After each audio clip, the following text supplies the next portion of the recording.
En esta ocasión platicaremos sobre la película Bruma con su realizador Max Zunino. Bienvenidos a Cinemanet. El cine se ve, pero también se escucha. Cinemanet. Con Carlos del Río, Enrique Figueroa, María Ramírez, Diana Gómez y Roberto Ortiz. Cine y más cine. Bienvenidos. Cinemanet. @Cinemanet en Twitter, facebook.com/Cinemanet, Cinemanet1 en Instagram y Cinemanet1 en YouTube son nuestras redes sociales. Yo soy Carlos del Río, les doy la más cordial bienvenida. Lo hago a nombre de Paulina Villavicencio, nuestra productora general, de Uriel Valdés, nuestro postproductor, porque hoy en los controles como productor está Enrique Figueroa Anaya. ¿Cómo estás, Enrique? Bien, por cierto, saludos a Urisman, que antes de empezar a grabar me dice, oye, amigo, checa esto.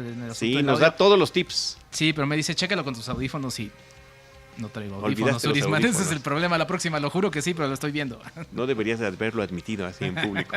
Gracias, Enrique. Aquí somos libres. Mabel Salinas de Cine Premier nos está acompañando. ¿Cómo estás, Mabel? Hola, muy bien, muy contenta de estar aquí. Bienvenida de regreso. Gracias. Y ahora sí, una cordial bienvenida de vuelta a los micrófonos de Cinemanet a Max Zunino. Ya habíamos platicado con él sobre su película anterior, Los Bañistas. Nos había acompañado con Sofía Espinosa. Una vez más, una cinta protagonizada con Sofía. Bienvenido y gracias por estar aquí, Max. No, muchísimas gracias a ustedes por recibirnos. Muchas gracias. Estás tú en el episodio, híjoles, 991, 990. Después te decimos con específicamente en cuál, de Cinemanet, en estos más de 13 años de trabajo y de recopilar a lo largo de este tiempo los testimonios de los realizadores cinematográficos mexicanos. Así que nos da mucho gusto, sobre todo cuando los directores regresan con nuevos proyectos.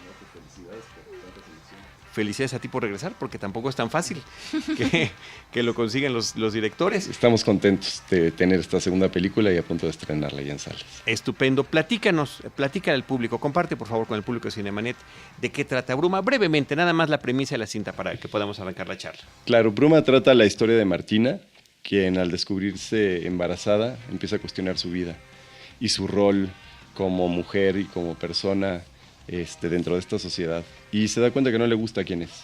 Entonces, con el pretexto de buscar a su padre, emprende un viaje a Berlín, Alemania, pero en realidad lo que va buscando es saber qué es lo que quiere hacer de su propia vida, saber quién es. Es un viaje de búsqueda de identidad.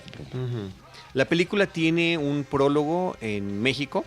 De hecho, así como película de James Bond, ¿no? Hasta los créditos, hasta el nombre que vemos de Bruma, vemos el avión y ya todo lo demás sucede en Berlín. A mí me da curiosidad preguntarte si tiene algo que ver con La Gran Promesa, porque también filmó por allá Sofía, si coincidieron en tiempos o cómo estuvo. Para nada, fue solo una coincidencia. De hecho, Hicieron una residencia artística, ¿no? Yo hice una residencia de Medienborg y el Festival de Guanajuato, y eso fue lo que dio origen a Bruma realmente.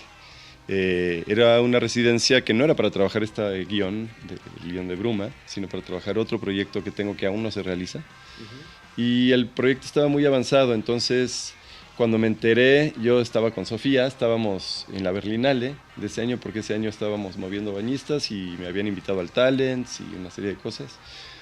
Y estábamos caminando por Berlín, muy bonito y nevado y todo esto, y Sofía me dice, qué padre sería filmar algo aquí, ¿no? Sí, estaría increíble, pero era solo un sueño estar ahí. Uh-huh. Y esa noche, llegando al lugar donde estábamos quedándonos a dormir, abro mi computadora, reviso el correo y me entero que había ganado la residencia de Goethe, Medienborg y el GIF, el Festival de Guanajuato, y íbamos a volver a Berlín meses después a trabajar el guión por 3 meses. Uh-huh. Entonces era como un compromiso tener que filmar.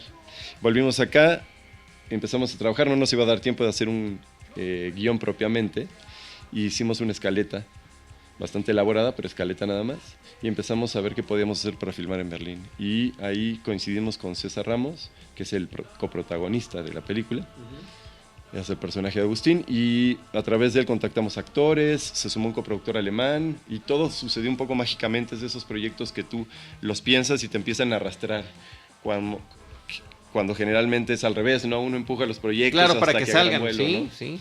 Y no fue así, fue mágico realmente el proceso de poder llegar al rodaje. Max, yo externaba una duda, no sé si este sale después de la cartelera o antes de la cartelera, pero bueno, en la cartelera donde comentamos Bruma.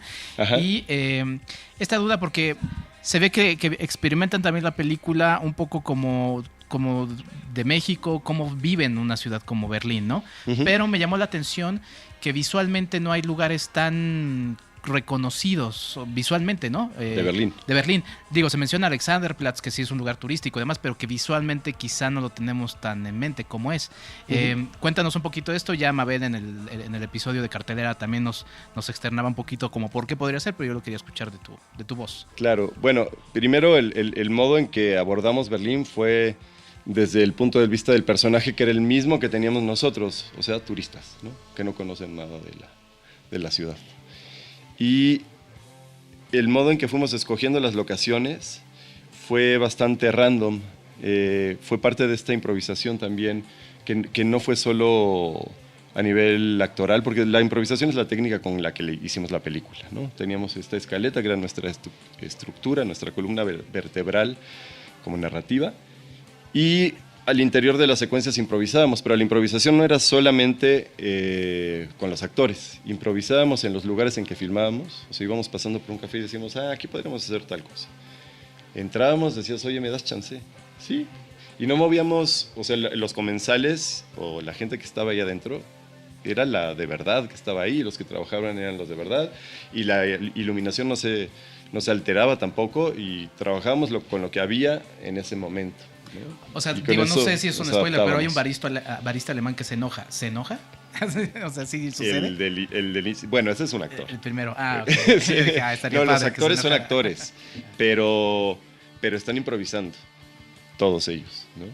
Y los lugares y los extras y muchos de los que tienen bitsitos son gente común y corriente de la calle. Y hay muchas reacciones. La realidad se cuela por muchos lugares en la película constantemente, ¿no? Entonces, parte de la premisa nuestra era integrar esa realidad y volverla parte de la ficción, como uno lo hace en su vida cotidiana, ¿no?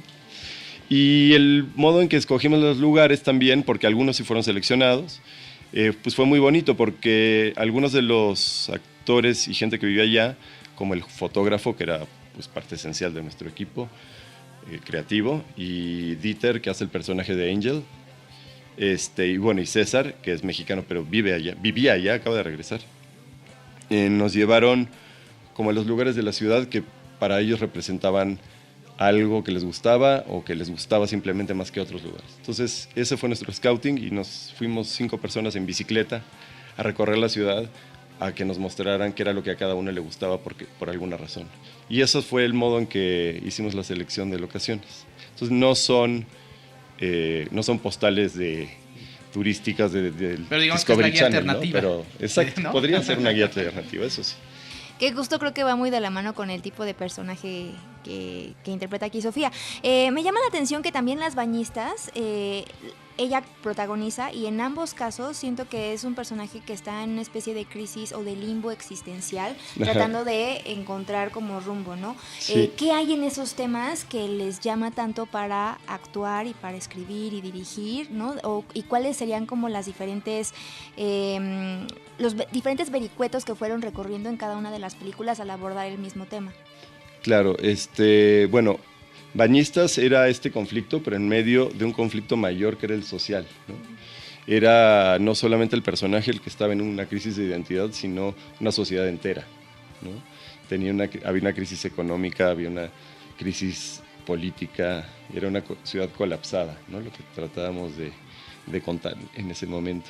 Y estos personajes, todos ellos tenían una crisis de identidad. También Juan Carlos Colombo, que hacía el personaje de Martín, tenía esa crisis de identidad. Entonces esta era una crisis que atravesaba a todos por completo, ¿no?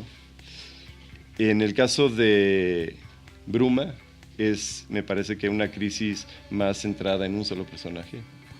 Y utilizamos... La idea partió a través o sea, como la semilla fue Berlín. Y el significado que tiene Berlín a lo largo del siglo XX, sobre todo como símbolo de libertad, de diversidad, de identidad, de género, todas estas cosas. Entonces, nos pareció un buen pretexto y aparte teníamos todavía como la influencia, yo creo que de bañistas muy fresca, como para tomar un personaje que tuviera una crisis de identidad y fuese a Berlín, donde se le abrieran todas las posibilidades que pudiera tener para decidir sobre su vida, ¿no? No una sociedad donde todo está mucho más acotado y más prejuiciado como es la nuestra, ¿no? Que justo el día de hoy estamos como en medio de estos discernimientos alrededor de la identidad y del rol de género, del rol femenino, de la libertad sobre el cuerpo, de la decisión sobre el cuerpo en las mujeres, del rol que deben de llevar con respecto al hombre y el hombre con respecto a ellas. Todas estas cosas que hoy se están cuestionando, pues yo creo que la sociedad alemana se las cuestionó previamente y ahora ya están en otro lado, ¿no? Entonces era un buen lugar para que ella fuera a resolver estos problemas. Hay un personaje, si bien Sofía es, a través de Martina, es el personaje principal, hay un personaje alemán que es fundamental en la película y que llama poderosamente la atención, ¿no? El personaje se llama Angel, lo mencionaste hace un ratito. Dieter Ritterschol es el actor que lo interpreta. ¿Cómo lo encontraste? Y háblanos un poquito sobre este personaje, ¿no? Es un transvesti que vive plenamente su condición, actúa, canta, es amiguero. Tuvo una relación con el padre de Sofía, que es el pretexto con el que ella viaja a Berlín, Alemania.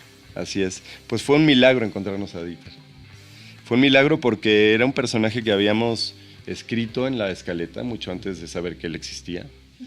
Lo habíamos escrito porque justo es en ese viaje previo que les conté, fuimos a alguna fiesta alguna vez y estaba lleno de transvestis. Y esa es una de las peculiaridades que puede tener Berlín. Digo que no es solo de Berlín, es de muchos lugares, pero Berlín desde hace mucho tiempo tiene esta apertura, ¿no? De identidad sexual, etc. Entonces pusimos este personaje en el guión, pero eso cuando viajamos a Alemania dijimos, uy, ¿cómo le vamos a hacer? Porque no nos da tiempo y nos va a quedar pues muy mal construido si solo contratamos un actor y le hacemos que actúe como transvesti, no va a funcionar. Entonces nos abocamos, o más bien César se abocó a la tarea de encontrar un actor transvesti y de cierta edad, o sea, de la tercera edad, en pocas palabras. Y al poco tiempo me pasaron el dato de Dieter. Y nos citamos con él en un café, le dijimos lo que queríamos hacer, que era, mira, no tenemos guión, pero tenemos esta escaleta, o sea, sí es un guión, pero no está dialogado, vamos a estar improvisando casi todo y necesitamos que nos abras tu vida, porque si no, no vamos a poder construir bien este personaje. Necesitamos filmar en tu casa, en tu lugar de trabajo, agarrarnos de tu historia, etc. Y a cambio, pues es echarte esta aventura. No sabemos cómo va a salir, pero ¿te subes o qué onda? Y seguimos platicando. Primero se sacó de onda, se echó un poco para atrás, así como, ¿qué me están pidiendo estos? Seguimos platicando de otras cosas y como a los 40 minutos nos agarró de las manos y nos dijo, guys, let's do this. Y fue que se aventó con todo, súper valiente. La verdad.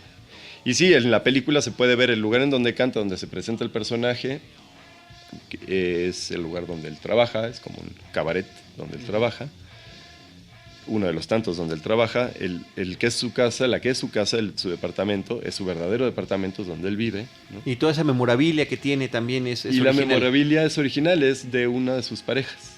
Entonces lo que hicimos nosotros fue tomar parte de su historia y recortarle las orillitas y meterla dentro de la ficción como para que embone dentro de este rompecabezas y enriqueciera el personaje de Martina y de Angel, ¿no? Qué afortunado, porque siento yo que no nada más es su interpretación, sino también su físico, ¿no? La estatura, delgado, los ángulos que tiene en su nariz y la presencia que le da a cada una de sus vestimentas, ¿no? El porte con el que se viste y con el que irradia en cada una de esas escenas. Totalmente, eso construir un personaje maravilloso. Él es un personaje maravilloso, ¿sí? En sí.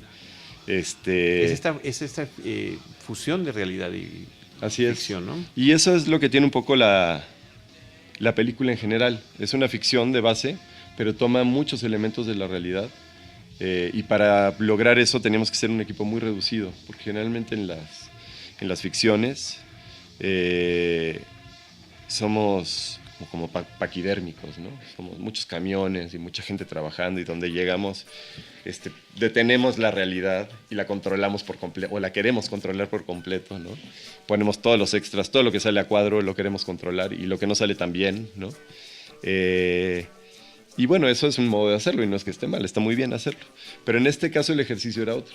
Entonces teníamos que ser pasar lo más desapercibidos posible, ser un equipo muy reducido para alterar lo menos posible la realidad, solamente que sucedieran la ficción en los personajes que quisiéramos que sucedieran, los nuestros, los que era como una incepción de la realidad con nuestra pequeña historia, y alrededor el mundo seguía sucediendo, ¿no? Y también los espacios, pues son espacios reales y vividos, y el lugar donde vive Martina era donde vivíamos de verdad, al estar allá en esta residencia. Todo era así, ¿no? No había... ¿Y si es un Airbnb? Sí, es un Airbnb, pues justamente. Bueno, Sí. Ya se promocionó. Sí. Oye, En Max, Mitte, en el centro de Berlín. Háblanos del tema musical, porque además, digo, es que la verdad es que hacerlo en Berlín siempre habla de muchas cosas. Ahora Claro. que mencionabas los momentos que estamos viviendo de reflexión aquí en México, pues una ciudad que ha sufrido tanto, ¿no? O sea, Segunda Guerra Mundial bombardeada, la Guerra Fría dividida, y la forma en la que ha tenido que dirimir sobre su propia identidad, ¿no? O sea, una ciudad Así que en es. un momento también se ponía así de cómo vamos a lidiar con las cosas que estaban del pasado, ¿no? Una ciudad muy interesante, pero una ciudad muy musical, con una vida nocturna muy activa. Y también Sí. metes el elemento musical para ir desarrollando a tu personaje. Cuéntanos un poquito de este tema. Bueno, la música siempre la pensamos como algo importante, sobre todo para generar como climas emocionales, ¿no? En el personaje de Martina. Y a pesar de que allá tenemos mucha música, pues obviamente el tener los derechos de toda esa música es complicadísimo. Sí. Entonces la mayoría de la música fue regenerada y hecha por Sebastián Zunino, que es mi hermano, y Jean Duro, que es su compañera en el proyecto.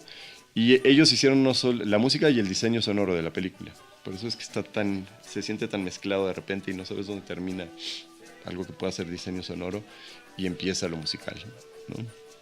Y mezclaron algunas de las canciones que ellos tienen en un proyecto que se llama Brocart. Para que lo anoten. Y Exacto. Lo escuchen. Sí, de hecho está por ahí. Brocart está en Spotify. De hecho, el soundtrack de Bruma está ya en Spotify. Se puede buscar y reproducir ahí. Y Brocart la pueden encontrar en las redes sociales también. Están por sacar un EP dentro de poquito. Y es un proyecto muy interesante de una música medio oscura, pero sexy al mismo tiempo. Un poco electrónica, un poco... no sé, me recuerda a Massive Attack de repente, a este tipo de bandas de los 90s. Pero sin duda creo que es uno de los distintivos más importantes y de las cosas que más resaltan en la película a mi gusto, la banda sonora.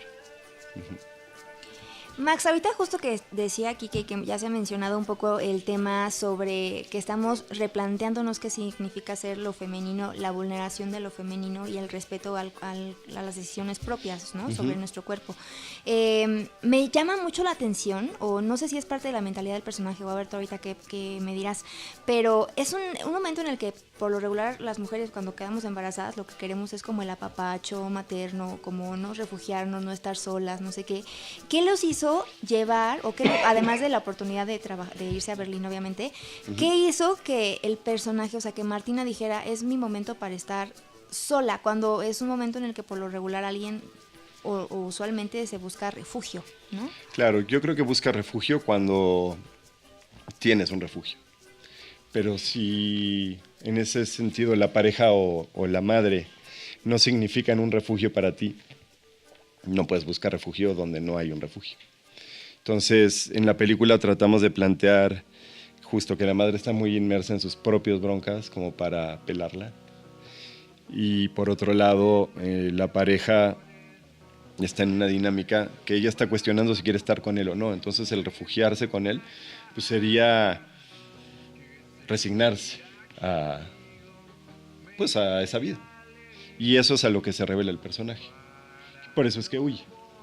Se requiere cierta valentía para eso, o inconsciencia, no sé cuál de las dos, o las dos. Y ahí es donde... Y Martina ni siquiera sabe si quiere tener ese hijo o no, pero lo que sabe es que hay un tic-tac, o sea, hay un reloj que no puedes dejar pasar porque se transforma en un ser humano de cual va a ser responsable, va a ser tu responsabilidad por siempre. Entonces ese es el conflicto que está de fondo en ella y la lleva a negarlo y a varias cosas en el camino, ¿no?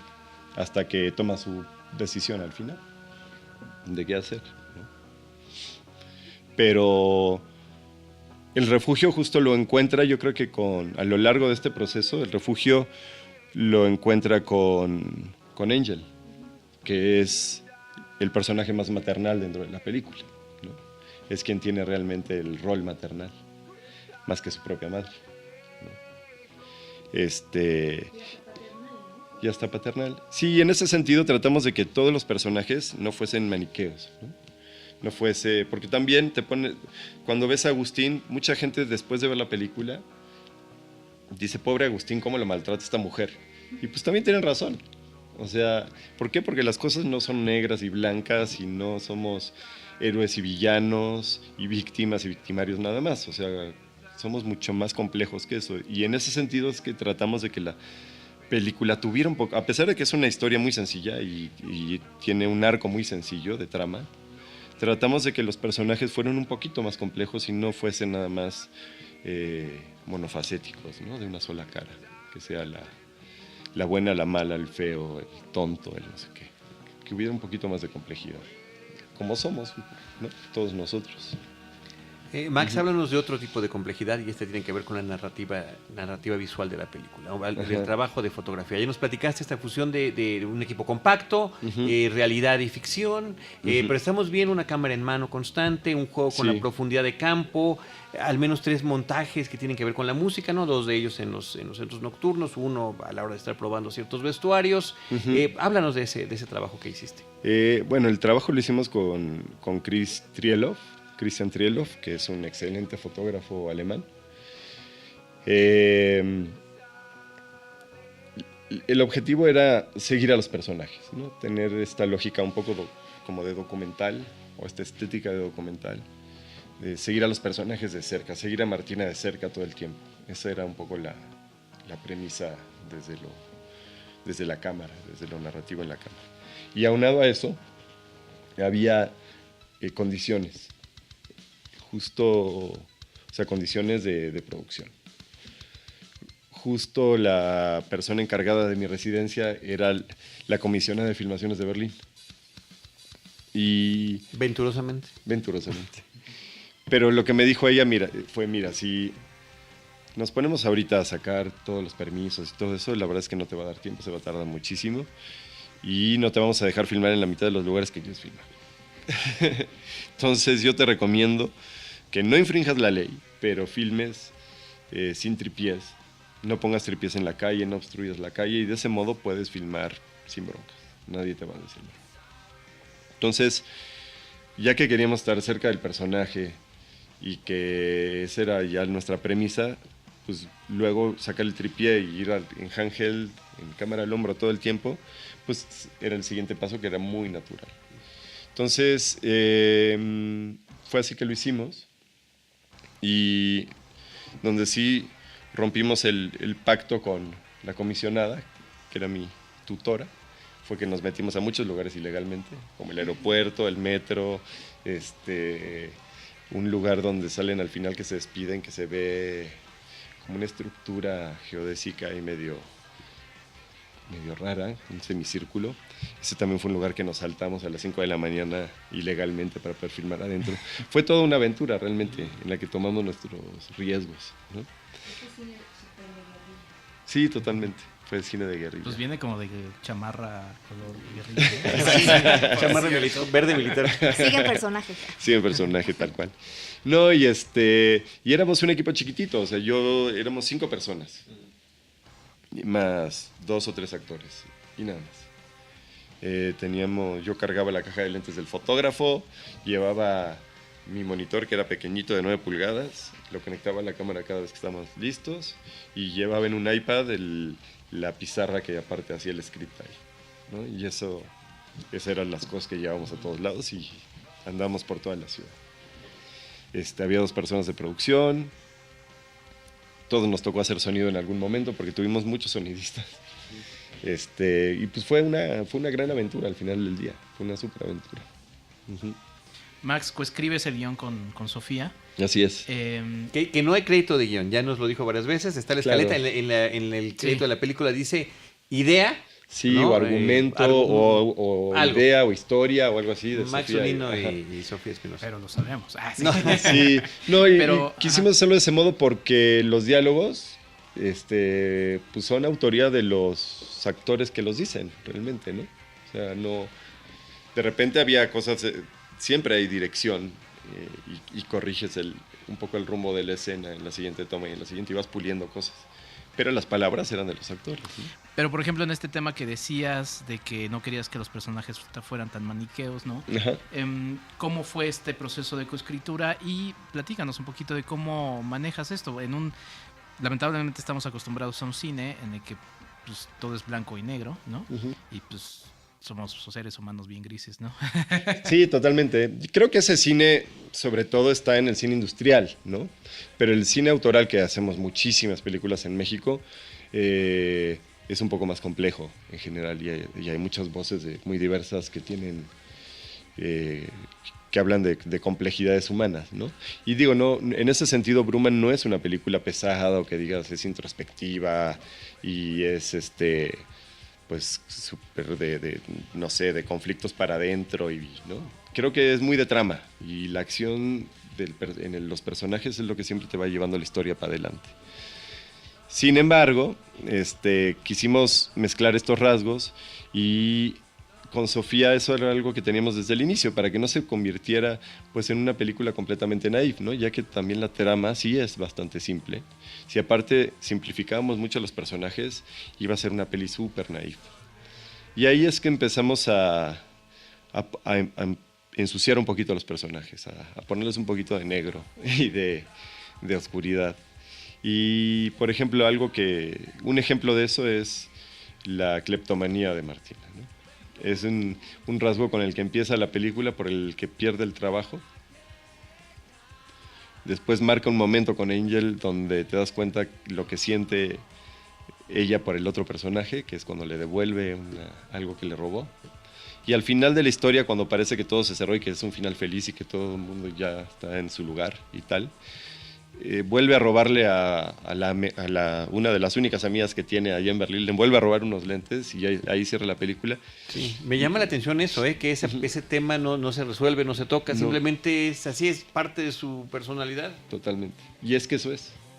No iba de eso la película, pero lo que queríamos mostrar con eso es que a pesar de que uno luche por ser quien quiera ser, uno también hay una parte de uno que es quien es y que nunca va a poder dejar de ser, ¿no? Entonces, pues son pequeños detallitos y que en lugar de tirar choros teóricos sobre ellos, quisimos ponerlos en la práctica de un modo muy simple, ¿no? Sí, y hay una economía de lenguaje, ¿no? O sea, para Exacto. no estar desarrollando de más cosas que estás presentando. Por ejemplo, pienso en el personaje de César, Uh-huh. que al principio sí dices, ¿qué onda con este cuate, no? O sea, se ofende de algo así. Luego dices, pues lo va y la persigue, ¿no? Y es que romántico. Y luego al final dices, este es un macho, ¿no? Está ahí como, dices, que es interesante cómo lo vas presentando, ¿no? Y al Porque final además, él cede, ¿no? sí, Al final porque además, cede. perdón, digo, esto sí fue un tema que reflexioné y dije, esas cosas que uno tiene tan interiorizadas y que parece que son naturales, Ujú. pero que cuando las ves en pantalla dices, no, pues esto está... Claro.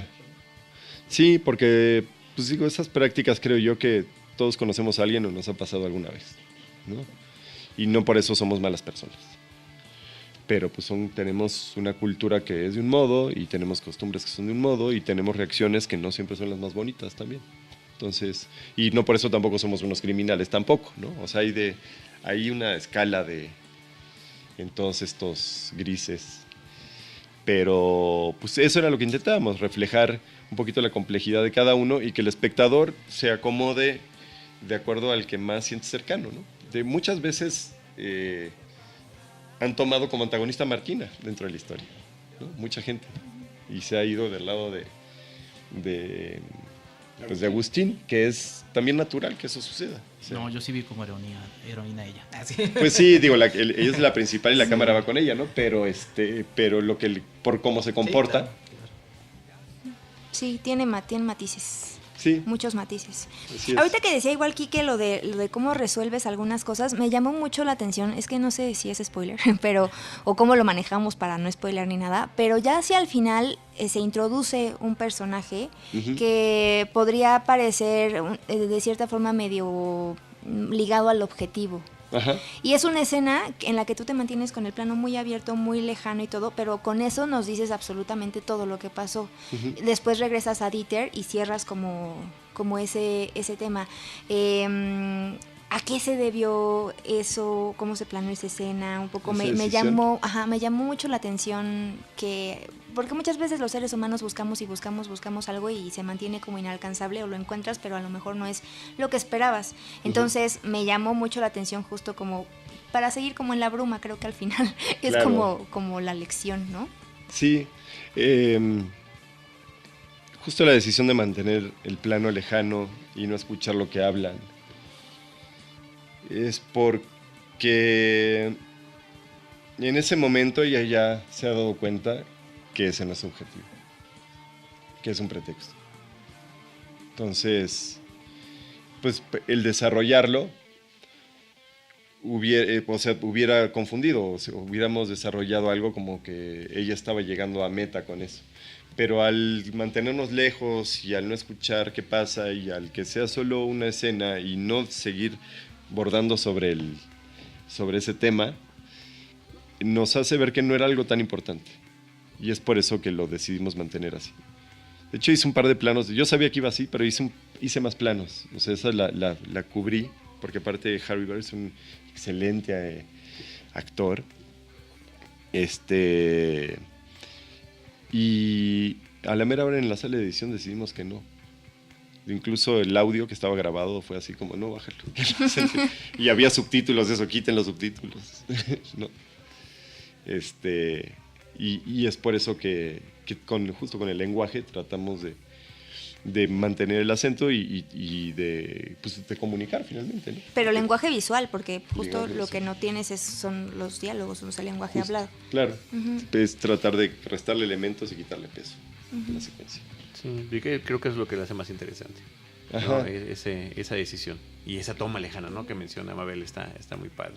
Ay, muchas gracias. Entre otros temas que aparecen en la película está recurrentes, está el lugar donde se toman las fotografías, ¿no? Esta Sí, esta cabina el de fotomatón. fotografías. Y la otra, los unicornios. Los 3 unicornios y sus 3 apariciones. Sí. ¿Qué nos vas a platicar de eso? ¿Qué tanto nos puedes decir? Pues mira, la verdad es que fue una ocurrencia. Pero lo que tratamos de hacer era como el mundo interno de Martina, era como una alegoría del mundo interno de Martina, que se mantenía siempre reprimido y al final se libera y lo deja salir, ¿no? Como si ella hubiese, ahí sí alcanzado un objetivo, de algún modo. Y eso fue muy chistoso, porque la verdad es que teníamos en la escaleta una cosa que se llamaba como sorpresas de la ciudad o algo así. Era como cosas que la ciudad le daba a Martina y no sabíamos muy bien qué era. Y un día, por César, fuimos a una fiesta y aparecieron estas 3 chicas vestidas de unicornio, que eran actrices aparte y bailarinas y no sé qué tanta cosa hacían. Y iban con esos trajes que salen ahí en la película. Y entonces de repente fue pues que salgan ellas en la película así, vestidas, ¿no? Y que ellas sean Entre como... botarga y pijama, ¿no? Porque además... Sí. Y hay toda una subcultura, que son flurries, o una cosa así se llama, que se visten así y se ligan así. Sí, luego te cuento, Charlie. Sí. Nada más dime ¿de qué es tu disfraz? Tiene que ver con esta diversidad de Berlín también. Ok. Sí. Y bueno, pero era eso lo que queríamos, ya como herramienta de lenguaje y como narrativa más bien, las tratamos de hacer como ese mundo interno de Martina que poco a poco va saliendo. Ahora, si la vieron en una fiesta como la que ella vive en esa primera noche, en esa primera sí. escena, puede ser que usted ¿sí estaban los unicornios o no estaban? ¿Estaban esas chicas allí o no? Tal cual. ¿Y las cabinas fotográficas? Esas cabinas fotográficas también fueron sí fue una cosa muy personal, que con Sofía, desde la primera vez que fuimos, encontramos esa misma cabina. No es cierto, era otra cabina, pero nos tomamos una foto en una cabina y después, buscando locaciones, encontramos esa cabina que nos gustó mucho y teníamos estas fotos que nos habíamos tomado en nuestra memoria y dijimos, pues usémoslas. Y de algún modo las quisimos usar como para marcar capítulos dentro de la película, ¿no? Por eso Incluso aparece sirve hasta ahí. para los créditos finales, ¿no? Y al final las utilizamos para los créditos. Exacto. Y esas eran las fotos que se tomaban. Hay unas que perdimos que son de todo el crew adentro de la cabina. Sí. Damn it. Sí. Y ahí no hay respaldo. Sí, hombre, eso no tiene respaldo. Oye, como cineasta, Max, además de obviamente la película, ¿qué te trajiste de la experiencia de estar filmando por allá? Lo platicamos también, Jorge Ramírez lo ha hecho con La Gran Promesa, pero ¿tú qué te trajiste personalmente de esa experiencia? Híjole, pues fue una experiencia muy rica, la verdad, porque me traje grandes amistades en primer lugar, porque la mayoría de la gente alemana e incluso el mismo César, pues no era gente que yo conociera, y sin ellos no hubiera podido suceder esta película y se generó ahí un equipo muy cercano. Relación México-Alemania siempre, ¿no? Sí. Sientes una gran afinidad siempre. Sí, completa. Y bueno, Berlín es una ciudad maravillosa que aparte acoge como a toda la cultura latina de un modo increíble, ¿no? Y está lleno de gente de todos lados, aparte. No es que sea una ciudad muy alemana en el estricto sentido de la cultura alemana, sino que es una ciudad cosmopolita. ¿Y como cineasta? Como cineasta fue maravilloso el poder experimentar un proceso como este, de tanta libertad. Le perdí mucho el miedo a la intuición, ¿no? Porque siempre, yo empecé siendo asistente de dirección, entonces la planeación era lo primero de todo planeadito y controlas desde la A hasta la Z. Y esto era todo lo opuesto, era la antítesis de la planeación. Planeamos muchas cosas, planeamos como un mes la película, mucho más tiempo del que rodamos muy rápido esta película. En 2 semanas en Berlín y una aquí. En 3 semanas se hizo Bruma. Pero encontré en la improvisación, en la técnica de la improvisación, una frescura que difícilmente puedes encontrar cuando tienes un guión y ensayas. Sí, se convierte en algo más rígido. No quiere decir que sea peor o que sea mejor. Es solo un efecto distinto. Y una herramienta que pienso seguir utilizando, no solamente, tal vez no sean películas completas improvisadas, pero sí al interior de una unidad, de una escena o de una secuencia donde tienes todo controlado, darte la libertad de improvisar ciertas cosas te puede dar una verosimilitud que difícilmente puedes lograr de otro modo. Y con esto también adquiere cierto valor al filmar y tomar riesgos, ¿no? Pierdes un poco el miedo a tomar esos riesgos. Sí, eso fue de lo más valioso yo creo que me traje. Y estar abierto a integrar nuevas cosas, ¿no? Explorar. La exploración como cineasta creo que para mí es lo más importante. No quedarme en el caminito que ya anduve y que ya conozco. Entonces la que sigue, pues exploraré algo más, ¿no? Ese es un poco si no me voy a aburrir. Sí. Oye, ahorita que mencionabas los riesgos, ¿qué tan arriesgado es haber filmado en 3 idiomas? Porque hay partes en las que está como el alemán muy presente, y de repente ni nosotros, ni Sofía, ni nadie entiende qué es lo que te están diciendo. Y eso, ¿qué tanto afecta también la dirección, no? Porque bueno, en inglés está como más claro el español, ¿no? Obviamente, pero también hay como bastante elemento de alemán y con la gente que, pues, tus actores, etcétera. Pues mira, ahí lo que hicimos como tramposamente desde que ideamos la película fue cómo vamos a hacerle con el alemán, cómo vamos a hacerle con el idioma. Y lo más fácil fue pues que la realidad de la película sea nuestra realidad. Vamos a comunicarnos como podamos, ¿no? Que los personajes se comuniquen entre ellos como puedan. Y en el inglés chafa que tengan o bueno que tengan o el que sea. Y cuando era en alemán entre ellos, pues sí tenía a César siempre al lado, tenía el fotógrafo siempre al lado y había 2 o 3 personas que hablan perfecto alemán que me decía, dijo esto. Y el fotógrafo no hablaba español tampoco, ni inglés sí hablaba, pero español no. Y luego entre las escenas de Agustín y Martina, cuando pelean y que pelean varias veces, ¿no? Pues él, o sea, era muy intuitivo toda la reacción, porque él no sabía qué diálogo iba a decir quién, porque pues estaban improvisando. Entonces el modo de nosotros como de trazar la escena era, como eran lugares que encontrábamos en ese momento, era bueno, de acuerdo a la luz, nos conviene en este spot y en este spot y en este spot. Entonces vamos a hacer que la escena empiece acá y termine allá y atraviese por estos dos lugares o espacios. Y eso era lo que sabíamos. No sabíamos en qué momento iba a suceder o no. Y él, para cacharlo, lo que hacía era sentir el ritmo de la escena. Entonces, cuando sentía que tenía que panear, paneaba. Y cuando sentía que tenía que bajar a ver algún elemento, algún insert de algo, pues bajaba. Pero era todo meramente intuitivo. No estaba entendiendo nada de lo que decían, ¿no? Entonces, pues ahí te das cuenta que también ese estar alerta, ese ejercicio de reacción no tiene nada más que ver con las palabras que se dicen, sino con la energía y el ritmo que agarra una escena, ¿no? Y eso fue muy interesante también descubrirlo, porque al final fue un ejercicio de reacción de todos. Los actores estaban reaccionando entre ellos y al entorno, y la cámara estaba reaccionando a los actores y al entorno, y también yo como director y la producción, y todo el mundo estaba trabajando alrededor de reaccionar frente a lo que estaba en el cuadro. Pues fue algo muy interesante de encontrar. Max, a la hora de publicar este episodio, la película ya estará estrenada, pero me gustaría que le compartieras al público en qué cines está, si tiene redes sociales, qué información consideras pertinente y tus palabras finales sobre este proyecto y sobre esta aventura. Claro, pues mira, Bruma se va a estrenar este viernes 5 de abril en varios cines de la Ciudad de México y otros estados como Querétaro, Monterrey, Jalisco, Michoacán, Morelos y Puebla. En la Ciudad de México está en Cinépolis Universidad, Perisur, Diana, y en Cinemex CNA, Altavista e Insurgentes.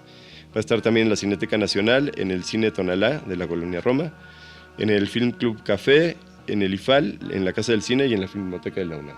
Ahí vamos a estar, esperemos que durar en Cinemex y en Cinépolis por lo menos pasar de la primera semana, ¿verdad? Así que necesitamos la ayuda de todos los que nos escuchan y vayan a vernos en estos primeros fines de semana que son vitales para que la peli sobreviva.